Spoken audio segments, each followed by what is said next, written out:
Olá galerinha massa, beleza? Aqui quem fala é Ícaro Santos, o baiano, com mais um vídeo para você se amarrar e conhecer dela, a palavra de Deus, a Bíblia Sagrada. Como Deus fez o homem, Ele criou o homem com um manual, você sabia? Como assim? Como tudo, toda a criação ela traz seu manual. Esse notebook, por exemplo, que está aqui do meu lado, o fabricante dele criou um manual de funcionamento. A mesa de som que está aqui na minha frente traz seu manual, né, para que a gente pudéssemos saber como manuseá-la. E nós, o homem, como fomos feitos pelo nosso Criador, também vimos com o manual para que nós sabemos por onde andar e viver. Nós temos que andar e viver por este manual que está aqui na minha mão, a Bíblia Sagrada.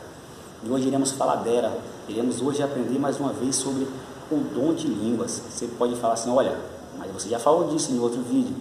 Com certeza, galera, mas aquele vídeo está em um outro canal, né? E a qualidade também lá não está muito boa, então eu resolvi gravar um outro vídeo e estou com um novo canal, Ícaro Santos, o baiano. Se você estava inscrito naquele canal e viu esse vídeo agora, inscreva-se nesse canal, pois já não posto mais vídeo naquele canal. Mas pode pesquisar Ícaro Santos, o baiano, você irá nos encontrar, beleza? Inscreve-se no canal, já deixa aquele joinha para que continuemos gravando o vídeo, ok? Dons de línguas. Você já ouviu alguém falar em línguas? O que você acha disso? Ele realmente existe? E o que a Bíblia diz disso? Vamos ver? Vamos aprender? Abra aí sua Bíblia. Você já está com a sua Bíblia na mão? Não? Beleza, vamos lá, pega aí.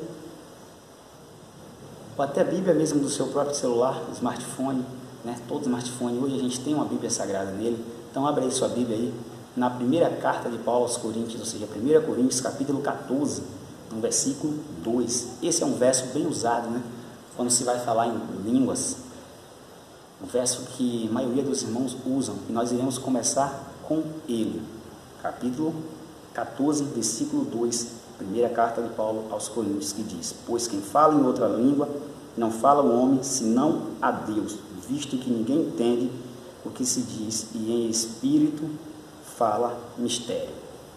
O apóstolo Paulo diz que quem fala em outras línguas fala ao homem, mas assim a Deus, né? Ele não fala ao homem, mas sim a Deus, e em espírito fala mistérios. Será que alguém na Bíblia já falou em línguas? Será?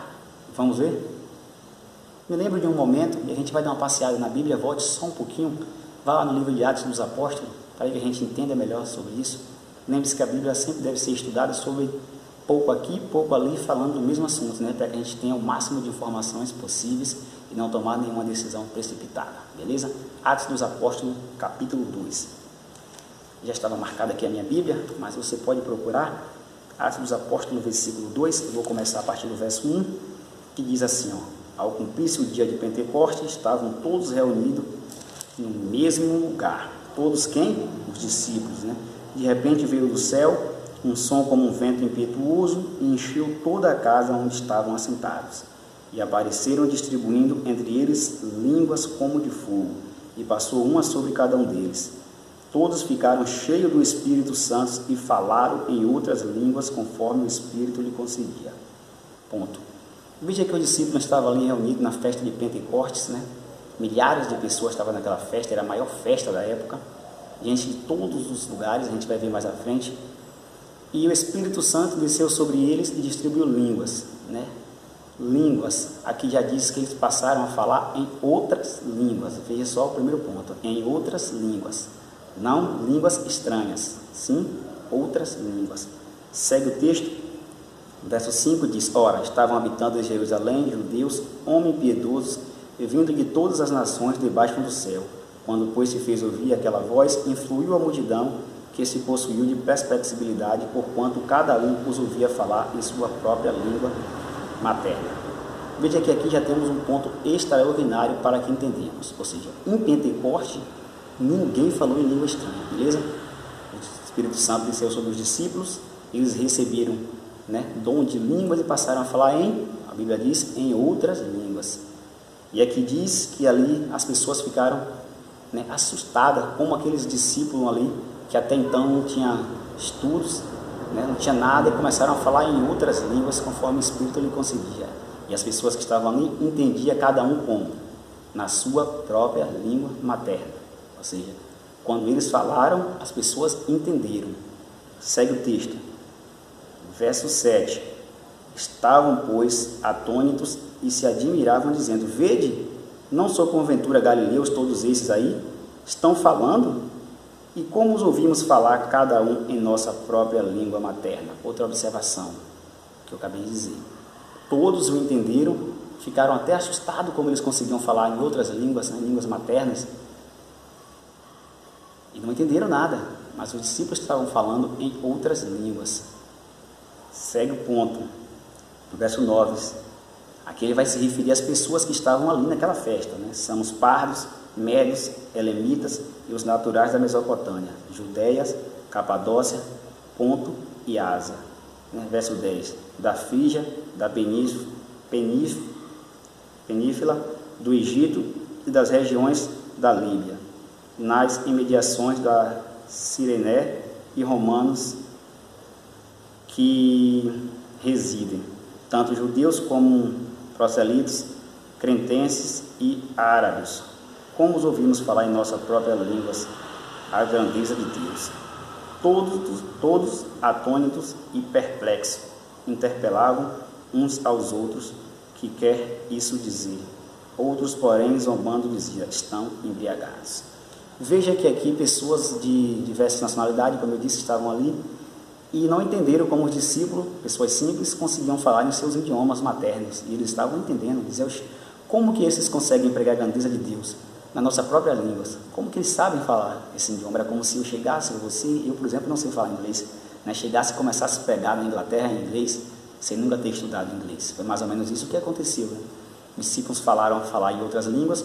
Aqui, se não me falha a memória, são 14 línguas que foram distribuídas ali. Por que 14? Porque aqui tinha pessoas de 14, né, se eu não me confundo, nacionalidades diferentes, né? Se você ler o texto, você consegue contar os lugares que a Bíblia conta, de onde as pessoas vieram e quais os seus idiomas lá. E os discípulos conseguiram falar todos eles, né? E eles entenderam na sua língua materna. Observação, aqui em Atos não teve língua estranha. Ok? Beleza? Vamos lá? Então, como explicar aquele verso que a gente leu lá em primeira carta de Paulo aos Coríntios, no capítulo 14? Vamos voltar para lá? Vamos lá, dá rapidinho. Procura aí, que eu estou procurando de cá. 1 Coríntios, no capítulo 14, né? A gente leu o verso 2, você lembra? Que diz assim: pois quem fala em outra língua não fala ao homem, senão a Deus, visto que ninguém entende, e em espírito fala mistério. Vamos lá. A primeira coisa que me chama a atenção na minha Bíblia, a sua também pode estar assim ou semelhante, que diz, já no título do texto: o dom de profecia é superior ao de língua. Aqui já tem uma exaltação ao dom de profecia, né? O profeta é maior do que quem fala em línguas. Agora vamos entender qual língua. Eu vou ler o texto inteiro, né? Essa é a dificuldade nossa, da maioria das vezes. A gente só quer ficar naquilo ali, quer tomar uma decisão. Não dá, gente. A gente não consegue interpretar o texto por um verso, que seja bíblico, que seja um texto escolar, que seja um livro que você está lendo em casa. Não dá, né? Você precisa ler todo o contexto para que você entenda. E a Bíblia não é diferente. Então é só ler o contexto e a gente vai entender isso, beleza? Diz assim, ó, 14:1. Vou começar do 1. A seguir, segue o amor e procurai com zelo os dons espirituais, mas principalmente o que profetiza. Paulo já começa dizendo: segue o amor, né? Procurai com zelo os dons espirituais, mas principalmente que profetize. Pois quem fala em outra língua não fala ao homem, senão a Deus, visto que em espírito ninguém entende, e em espírito fala mistério. Paulo já começa a fazer uma observação: ninguém entende. Ele diz: olha, procura com zelo os dons espirituais, mas principalmente que profetize. Verso 3. Mas o que profetiza fala ao homem, edificando, exaltando e consolando. E quem fala em outra língua, a si mesmo se edifica. Mas o que profetiza edifica a igreja. Veja que aqui, irmão, se você ler com o coração limpo, Paulo está fazendo uma avaliação disso, né? Está chamando a atenção dos irmãos: olha, quem profetiza edifica a igreja, edifica o homem, né? E quem fala em outra língua edifica a si mesmo. E ele vai continuar. No verso 5 diz: eu quisera que vós todos falassem outras línguas, mas muito mais, porém, que profetizeis, pois quem profetiza é superior ao que fala em línguas. Salva-se, interpreta, para que a igreja receba edificação. Paulo diz aqui que salva-se, né? Eu entendo isso, né, meu pessoalmente, que ele diz assim, olha, salva-se, né, encontra-se a salvação, né, traz uma mensagem verdadeira, aqui as interpreta, para que o próximo entenda, beleza? E segue aqui, ó, verso 6, que diz assim, ó, agora, porém, irmãos, se eu for ter convosco falando em outra língua, em que vos aproveitarei, se vós não falar por meio de revelação, ou de ciência, ou de profecia, ou de doutrina? Paulo aqui já faz uma observação muito forte que diz, agora, porém, irmãos, se eu for ter convosco falando em outra língua, em que aproveitarei? Ou seja, para que serve? A Bíblia que está dizendo isso, né? Leia aí na sua Bíblia para que serve. Verso 7. Assim que instrumentos inânimos como flauta ou cifra, quando emitem sons, se não os derem bem distintos, como se reconhecerá, né, o que se toca, flauta ou cítara? Pois também, se a trombeta der um som incerto, quem se preparará para a batalha? Assim vós, se com a língua não dissertes palavras compreensíveis, como se entenderá o que se diz? Porque estareis como se falando ao ar. É uma observação e um assunto muito forte, né? E um tema forte. Paulo diz aqui que se uma flauta der um som vago, quem entende o que ela está tocando, né? Se a trombeta der um som incerto, quem se preparará para a batalha? Paulo aqui faz uma referência ao Velho Testamento, né? Quando uma trombeta era tocada, né? Na época de Moisés, o povo se preparava porque sabia que estava vindo ali, né, uma batalha. O exército se botava em posição de ataque. Mas se aquela trombeta desse um som incerto, o exército não se prepararia, né? Então ele faz aqui uma referência, uma lembrança aos irmãos, e ele segue dizendo, né, assim vós com outra língua não disseste palavras inteligíveis, ele diz aqui, ou seja, se você não disser palavra inteligente, que edifica, né, sereis como se estivesse falando ao ar. Palavra forte, Paulo diz assim, olha, como se estivesse falando sozinho, estivesse falando para ninguém, se você não falar palavras inteligíveis. E ele volta e continua.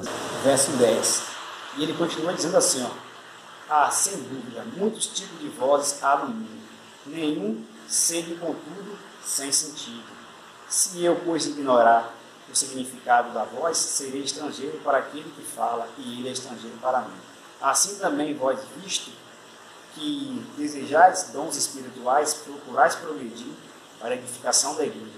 Paulo disse, se eu, pois, ignorar, será estrangeiro, ou seja, se eu falar de uma forma para que a pessoa não entenda, se eu falasse aqui, por exemplo, em japonês, as pessoas não entenderam, eu seria estrangeiro para eles, eu não traria nenhuma mensagem para eles.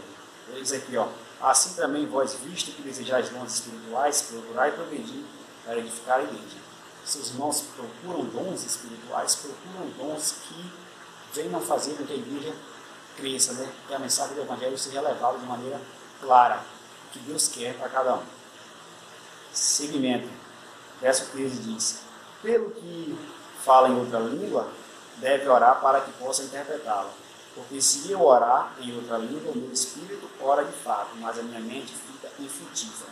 Paulo diz aqui no 14 que se eu orar em uma outra língua, o meu espírito ora, mas a minha mente ela fica infrutífera, né? Não produz, não vai ter significado de nada. Que farei, pois? Orarei com o espírito, mas também orarei com a mente. Cantarei com o espírito, mas também cantarei com a mente. Ou seja, receba do Espírito Santo, mas transmita a mensagem de forma que o próximo possa entender de que a igreja seja edificada. Quando eu falo igreja, eu falo pessoas. As igrejas são pessoas. Continua o verso dizendo, e se tu bem dissesse apenas em espírito, como dirá o indutamente depois da tua oração de graça? Verso 16 disse assim, se tu orar aí em uma língua estrangeira, como induto, como o próximo irá dizer amém, né? Já que ele não entende o que você está dizendo. Verso 17, porque te fala, porque tu de fato dás bem graças a mais, né, outro que não edifica, porque a tu mesmo dás graça, mas ao outro não edifica. Dou graças a Deus porque falo outras línguas mais do que vós todos. Paulo aqui faz uma observação muito interessante. Ele diz, dou graças a Deus porque falo línguas mais do que vós todos. Por que isso? Paulo escreve essa carta ao povo de Coríntios, né? Ele está se referindo àquele povo. Ele diz que ele fala mais língua do que aquele povo. Por quê? Paulo aí era um agente romano, né? Paulo tinha autoridade de perseguir e matar cristão onde quer que ele tivesse. Paulo viajava por muitos países, né? E alguns teólogos chegam a dizer que ele era um advogado, uma pessoa do alto escalão de estudo. Então ele falava diversos idiomas. Por isso aqui ele diz que dá graças a Deus porque fala mais a língua do que todos vós. Mas para fechar, né, entendemos isso de maneira simples e clara, o verso 19 diz assim, ó, contudo prefiro falar na igreja 5 palavras com meu entendimento para instruir outros a falar 10.000 palavras em outras línguas. Ok, meus irmãos? Paulo diz assim, ó, mesmo eu falando essa quantidade de línguas em mundo, com tudo isso, eu prefiro chegar na igreja, falar ao próximo 5 palavras entendíveis, só 5 ele fala, do que falar 10.000 palavras em outras línguas. Em outras línguas. Né? Claro que aqui está se referindo à língua estrangeira, porque as pessoas não vão entender, ele não vai conseguir pegar o evangelho e a obra de Deus ela vai parar. Então, irmãos, a gente precisamos pedir a Deus dom de línguas, sim, mas dom de línguas para missionários, né, quando for para outros países, conseguir ali, né, falar em outros idiomas sem sequer ter um estudo. Isso é um dom de língua dado pelo Espírito Santo. Lembre-se que esse dom edifica. Se você conseguir transmitir uma mensagem clara ao próximo, isso sim edifica. Lembrando, irmão, que aqui é só, né, um estudo bíblico, é o que a palavra de Deus diz. Lemos um texto aqui de 1 Coríntios capítulo 14, né, nem chegamos a ler inteiro, mas vale a pena você ler. Lemos também Atos dos Apóstolos capítulo 2, que também não lemos inteiro, mas vale a pena você ler. E o intuito aqui não é ser melhor do que ninguém, desfazer de ninguém, e sim bater um papo, né, e compartilhar o que a Bíblia diz, porque o que interessa é o que a Bíblia diz, não o que eu digo. Amém? Vamos nessa? Não esquece de dar aquele like, de curtir, né? E se inscreva no canal. Lembre-se que esse canal é novo, talvez você já tenha visto o vídeo, mas ainda não é inscrito. Valeu? Obrigado.